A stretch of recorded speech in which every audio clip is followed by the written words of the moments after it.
할렐루야. 12월 15일 화요일 새벽 기도를 시작하도록 하겠습니다. 사도신경으로 우리의 신앙을 고백하시겠습니다. 나는 전능하신 아버지 하나님 천지의 창조주를 믿습니다. 나는 그의 유일하신 아들 우리 주 예수 그리스도를 믿습니다. 그는 성령으로 잉태되어 동정녀 마리아에게서 나시고 본디오 빌라도에게 고난을 받아 십자가에 못 박혀 죽으시고 장사된 지 사흘 만에 죽은 자 가운데서 다시 살아나셨으며 하늘에 오르시어 전능하신 아버지 하나님 우편에 앉아 계시다가 거기로부터 살아있는 자와 죽은 자를 심판하러 오십니다. 나는 성령을 믿으며 거룩한 공교회와 성도의 교제와 죄를 용서받는 것과 몸의 부활과 영생을 믿습니다.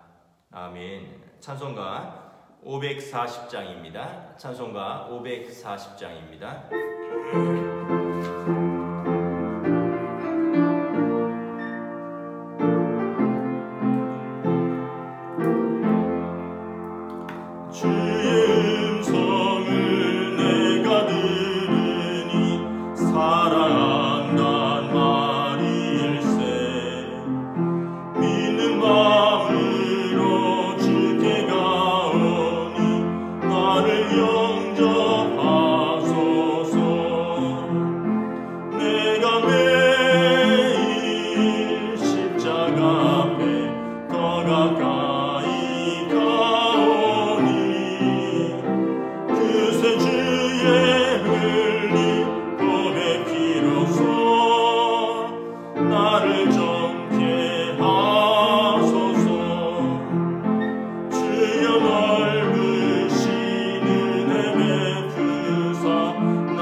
말씀은 베드로전서 2장 1절부터 10절까지 말씀입니다.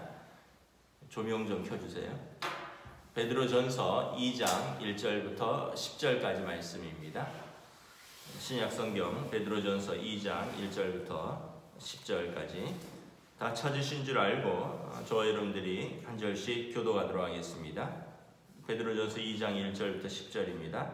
그러므로 모든 악독과 모든 기만과 외식과 시기와 모든 비방하는 말을 버리고 갓난 아기들 같이 순전하고 신령한 젖을 사모하라. 이는 그로 말미암아 너희로 구원에 이르도록 자라게 하려 함이라. 너희가 주의 인자심을 맛보았으면 그리하라. 사람에게는 버림바가 되었다가 하나님께서는 택하심을 입은 보배로우신 산돌이신 예수께 나아가 너희도 산돌같이 신령한 집으로 세워지고 예수 그리스도로 말미암아 하나님이 기쁘게 받으실 신령한 제사를 드릴 거룩한 제사장이 될지니라. 성경에 기록되었으되 보라 내가 택한 보배로운 모퉁이돌을 시온에 두노니 그를 믿는 자는 부끄러움을 당하지 아니하리라 하였으니 그러므로 믿는 너희에게는 보배이나 믿지 아니하는 자에게는 건축자들이 버린 그 돌이 모퉁이의 머릿돌이 되고 또한 부딪히는 돌과 걸려 넘어지게 하는 바위가 되었다 하였느니라. 그들이 말씀을 순종하지 아니하므로 넘어지나니 이는 그들을 이렇게 정하신 것이라. 그러나 너희는 택하신 족속이요 왕같은 제사장들이요 거룩한 나라요 그의 소유가 된 백성이니 이는 너희를 어두운 데서 불러내어 그의 귀한 빛에 들어가게 하신 이의 아름다운 덕을 선포하게 하려 하심이라. 너희가 전에는 백성이 아니더니 이제는 하나님의 백성이요 전에는 긍휼을 얻지 못하였더니 이제는 긍휼을 얻은 자니라. 아멘. 할렐루야. 오늘도 새날이 시작되었습니다. 하나님께서 주신 또 이 날도 은혜와 평강이 가득한 복된 날이 되시기를 주님의 이름으로 축복합니다. 지금 연일 한파 경보가 이렇게 내려지는 강추위입니다.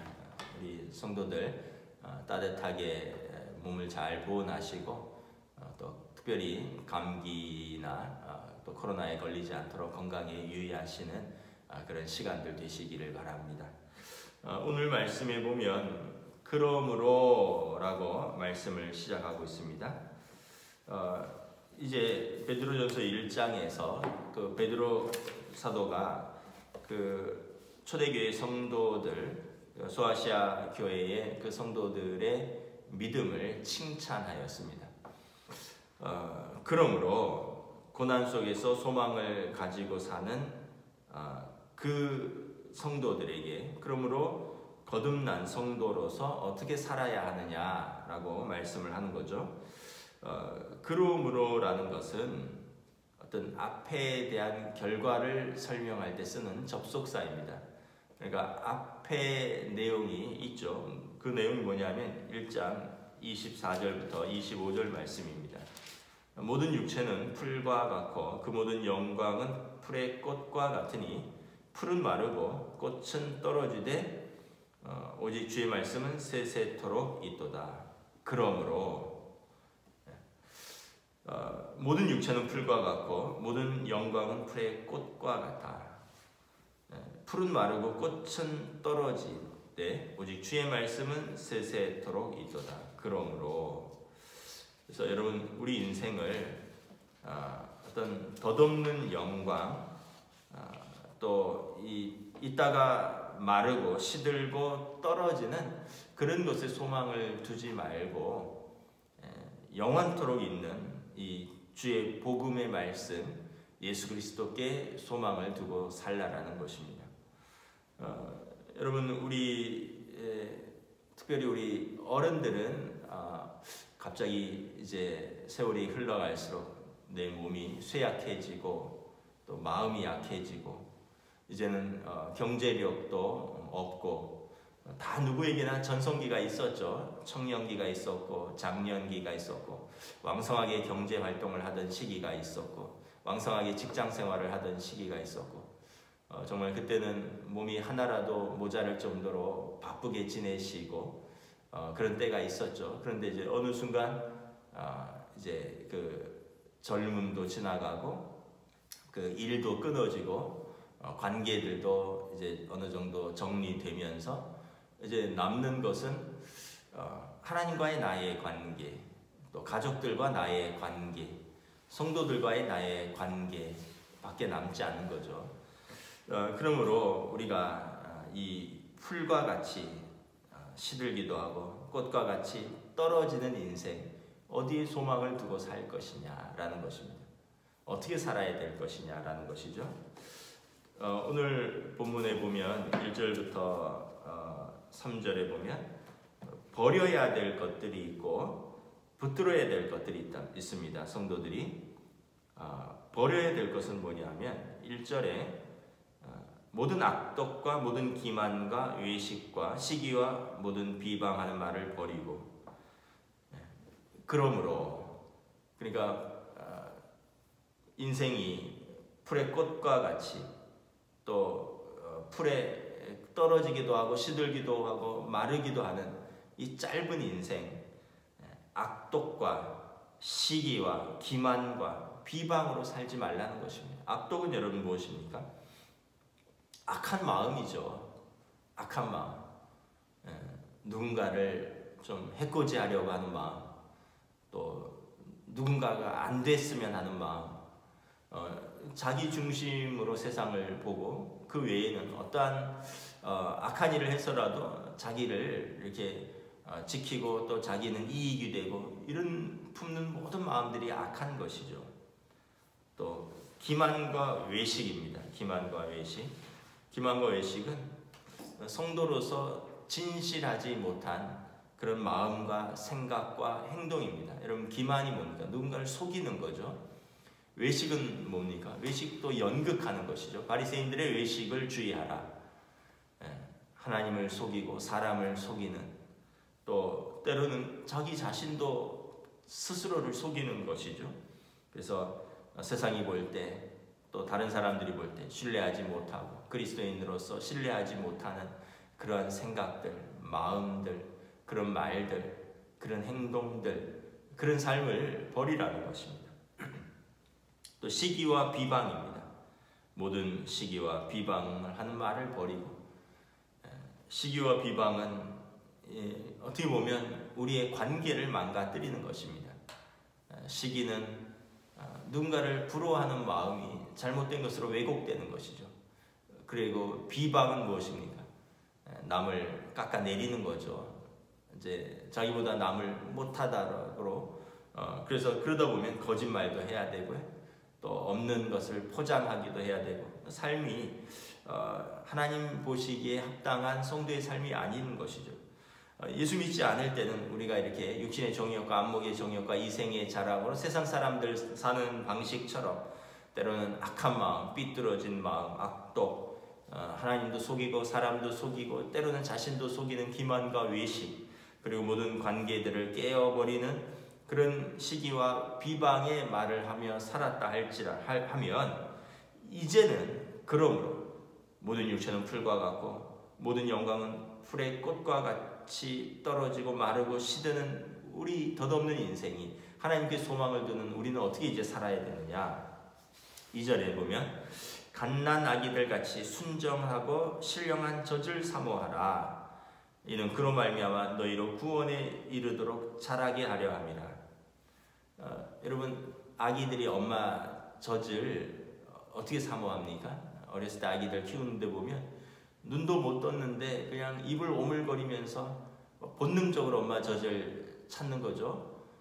그렇게 사모하듯이 우리가 하나님의 말씀을 그렇게 사모하고 또 하나님의 말씀을 사랑한다면 우리가 구원에 이르도록 자라난다는 거죠. 아이가 엄마 젖을 그렇게 찾고 또 잘 먹어야지 자라나듯이 성도들은 이렇게 버려야 할 것들은 버리고 추구해야 될 것은 하나님의 말씀을 그렇게 사모하며 또 받고 간절한 마음으로 찾을 때, 그때 그 말씀이 우리를 자라게 하고 성숙하게 하는 것이죠. 3절에 보면 너희가 주의 인자하심을 맛보았으면 그렇게 하라. 주의 인자하심은 무엇입니까? 하나님의 은혜를 맛보았다면 그렇게 살아야 되지 않겠느냐라는 것입니다. 그래서 여러분, 우리는 제가 가끔 하는 말이지만 아이고 나는 타고난 대로 살겠다, 뭐 팔자대로 살겠다, 나는 뭐 기질대로 살겠다가 아니라 우리는 주의 은혜를 맛보았으니 우리는 마땅히 합당한 자로 살아야 되는 거죠. 내 기질대로 살고 내 타고난 대로 살고 팔자대로 사는 인생이 아니라 그리스도 안에서 성숙하게 변화된 모습으로 살려고 오늘도 애를 쓰는 사람이 성도의 모습인 것입니다. 우리가 누구를 닮아가야 합니까? 여기 산돌이신 예수 그리스도를 닮아가라 말씀을 합니다. 4절에 보면 사람에게는 버림받았으나 하나님께는 택하심을 입은 보배로운 산돌이신 예수께 나아가 너희도 산돌같이 신령한 집으로 세워지고 예수 그리스도로 말미암아 하나님이 기쁘시게 받으실 신령한 제사를 드릴 거룩한 제사장이 될지니라. 여러분 고린도전서에 보면 이 예수 그리스도의 십자가가 유대인들에게는 거치는 돌이 되었고 헬라인들에게는 미련한 것인데 오직 구원을 얻는 우리에게는 하나님의 지혜요 하나님의 능력이라 말씀하고 있습니다. 예수 그리스도의 십자가가 왜 유대인들에게는 거치는 돌이었을까요? 메시아는 죽으면 안 되는 거죠. 메시아는 유대인들이 메시아는 승리하는 분입니다. 모든 악을 무너뜨리고 자기 백성을 승리로 이끌어야 되는데 십자가에서 죽으면 이건 메시아가 아닌 것이죠. 그래서 예수님이 메시아이신 줄 알았는데 그의 가르치는 말씀의 권세와 그의 기적과 능력을 보면서 저분이 메시아인 줄 알았는데 십자가에서 죽으신 거예요. 그래서 유대인들에게 예수와 십자가는 금기어입니다. 뭡니까?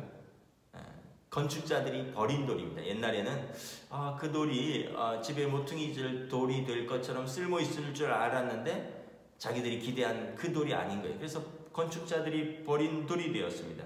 7절에 보면 그러므로 너희에게는 보배이나 믿지 아니하는 자에게는 건축자들이 버린 그 돌이라는 거죠. 그러나 믿는 우리에게는 집에 모퉁이 돌이 되었습니다. 요즘은 기초를 세울 때 뭐 이렇게 쇠파이프를 박고 이렇게 기초를 세우지만 예전에는 이 제일 그 기둥을 세울 때 그 밑에 돌을 받치는 거죠. 기둥이 내려앉지 않도록, 집이 내려앉지 않도록 가장 큰 돌, 좋은 돌부터 해서 기둥이 시작되고 그 기둥으로부터 연결되고 집이 이어져 가는 것이죠. 이 모퉁이 돌이 그런 것입니다. 건축자들은 그 돌을 쓸모없다고 버렸습니다. 유대인들은 예수 그리스도의 십자가를 자기들이 그렇게 기다리던 메시아를 버렸습니다. 그랬더니 8절에 부딪히는 돌과 넘어지는 바위가 되었습니다. 여러분 돌을 버렸는데 그 돌이 이렇게 집 어디 모퉁이에 있다고 생각해 보세요. 지나가다가 부딪히고 걸려 넘어지죠. 근데 믿는 우리는 그 산돌이신 예수 그리스도를 그 집의 모퉁이 돌로 삼았습니다. 그래서 그 집의 가장 귀중한 기초를 그 위에 세우기 시작을 했습니다. 이것이 성도의 성전입니다. 사람들이 버린 돌, 걸려 넘어지고 부딪히는 그 바위를 우리는 15절에 보면 보배로운 모퉁이 돌로 삼아서 그 위에 5절에 보면 신령한 집을 세운 것입니다. 교회죠. 신령한 집. 예수 그리스도께서 우리 안에서 신령한 집 안에서 우리 안에 내주하시는 것입니다. 그래서 여러분 교회는 우리 믿는 사람들의 공동체 예수 그리스도를 모시고 믿음으로 모인 믿음의 공동체가 거룩한 신령한 집입니다. 교회입니다. 또한 우리 개개인이 여러분 신령한 집입니다. 바울사도가 고린도서에서 너희 안에 성령이 계신 것을 알지 못하느냐. 여러분 성령이 계시면 성령이 거하는 저는 성전인 것입니다. 우리 개개인들이 성전인 것입니다. 우리가 예수 그리스도 안에 세워지고 우리의 삶은 예수 그리스도로 말미암아 5절에 하나님이 기쁘게 받으실 신령한 제사를 드리는 제사장이 되는 것입니다. 우리 스스로가. 그래서 9절에 보면 너희는 택하신 족속이요 왕같은 제사장들이요 거룩한 나라요 그의 소유가 된 백성이니 이는 너희를 어두운 데서 불러내어 그의 귀한 빛에 들어가게 하시니 아름다운 덕을 선포하게 하려 하심이라. 여러분 우리가 어떤 사람들입니까? 우리는 하나님이 택하신 족속이라는 것입니다. 왕 같은 제사장들이라는 것입니다. 거룩한 하나님의 나라라는 것입니다. 이것은 원래는 유대인들에게 쓰이던 단어입니다. 출애굽기 19장에 보면 하나님께서 이스라엘 백성을 애굽에서 불러내시고 그들과 언약을 맺으시면서 너희는 택하신 족속이요 그리고 너희는 거룩한 나라요 너희는 이방에 대하여 제사장 나라가 될 것이라. 하나님께서 모세를 통하여 이스라엘 백성과 언약을 맺으시면서 그들에게 하신 말씀입니다. 그런데 이제는 우리가 그렇게 되었다는 것입니다. 우리가 예수 그리스도를 영접함으로 하나님의 자녀가 되어서 우리가 하나님과 언약을 맺은 하나님의 자녀입니다. 이제 우리가 택하신 족속이고 이제 우리가 이방 믿지 않는 모든 사람들에 대하여 하나님과 세상을 화해시키는 제사장입니다. 왕 같은 제사장입니다. 거룩한 나라입니다. 그의 소유가 된 백성입니다. 전에 우리는 어떤 사람들이었습니까? 10절에 보면 전에 너희는 하나님의 백성이 아니지 않았느냐. 그러나 이제 하나님의 백성이라는 것입니다. 전에는 하나님의 백성이 아니니까 긍휼, 하나님의 자비와 은혜를 얻지 못한 사람들인데 이제는 하나님의 백성이 되어서 하나님의 긍휼, 하나님의 은혜와 자비를 얻은 것입니다. 우리가 예수 그리스도로 말미암아 참 이스라엘이 된 것입니다. 그러므로 우리는 이렇게 살아야 된다라는 것입니다. 우리 안에 성령님을 모신 성전으로서 거룩한 제사장으로서 살아야 된다는 것입니다. 그러니까 우리가 버려야 할 것은 악독과 기만과 외식과 시기와 모든 비방하는 말. 그러니까 말이 참 중요하다는 거죠. 생각과 품은 생각들, 마음들, 말들. 우리가 버릴 것을 버리고 순전하고 신령한 말씀을 사모하고 그 안에서 자라나서 우리 안에 성령님을 모시고 우리 자신이 성전이니까 우리 자신의 삶을 통해서 거룩한 제사장으로서 사는 것입니다. 그래서 9절 하반절에 보면 이는 너희를 어두운 데서 불러내어 그의 기이한 빛에 들어가게 하신 이 아름다운 덕을 선포하게 하려 하십니다. 우리를 어두운 데서 우리를 빛 가운데로 불러나신 하나님의 아름다운 덕을 세상 가운데 선포하는 삶을 사는 것입니다.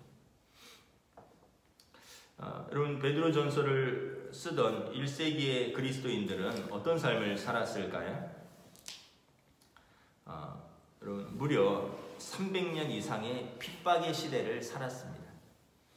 여러분 우리가 코로나 때문에 지금 1년 가까운 그런 시기 속에서도 굉장히 마음이 어렵지 않습니까? 또 이로 말미암아 또 믿음이 흔들리는 분들도 계실 것이고 또 이전에 없던 그런 도전 속에서 또 시험 속에서 아마도 믿음을 떠난 이들도 있을 것입니다. 근데 여러분 베드로전서를 쓰던 1세기 그리스도인들을 한번 생각을 해보십시오. 이때는 여러분 예수 그리스도 오시기 전까지 포함해서 또 예수 그리스도의 이후 베드로전서를 쓸 때는 AD 65년경이라고 그랬죠. 그리고 그 전까지를 포함하면 엄청난 핍박의 시대를 살고 있었습니다. 유대인들은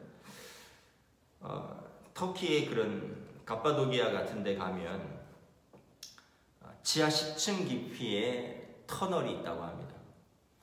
저는 터키에 가보지 못해서 제가 방문은 해보지 못했습니다. 그런데 여러분 그런 곳에 보면 이제 지하 도시인 거죠. 왜 사람들이 여러분 굴을 파고 바위 속에서 살고 그랬을까요? 성인이 햇빛을 보지 못하고 허리를 숙여야지만 겨우 들어갈 수 있는 그런 작은 통로를 통해서 그 안으로 들어가면 또 그 안에 여러 통로들이 있습니다. 왜냐하면 추적하면 잡힐 것을 우려해서 막 지하로 내려가서 그 안에서 또 길이 만들어지고 그 안에서 또 퍼지고 그래서 로마 군인들이나 핍박자들이 함부로 못 들어오면 길을 잃는 거죠. 그래서 그 안에서 막 10층 깊이의 굴을 파는데 막 지하 3층 정도 내려가면 거기서 또 길이 갈라지고 또 내려가면 또 길이 갈라지고 자기들끼리만 아는 지하 마을이 나오는 겁니다.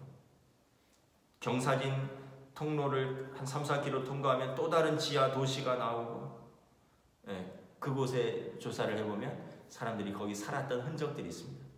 거기가 집이었고요, 거기가 식당이었고, 거기가 학교였고, 거기에 예배당이 있었습니다. 거기서 태어나고, 거기서 결혼했고요, 거기서 애 낳고, 거기서 살다가 거기서 죽은 사람들이 있습니다. 무엇 때문에? 믿음을 지키다가. 여러분, 우리가 반지하에서만 살아도 얼마나 힘듭니까?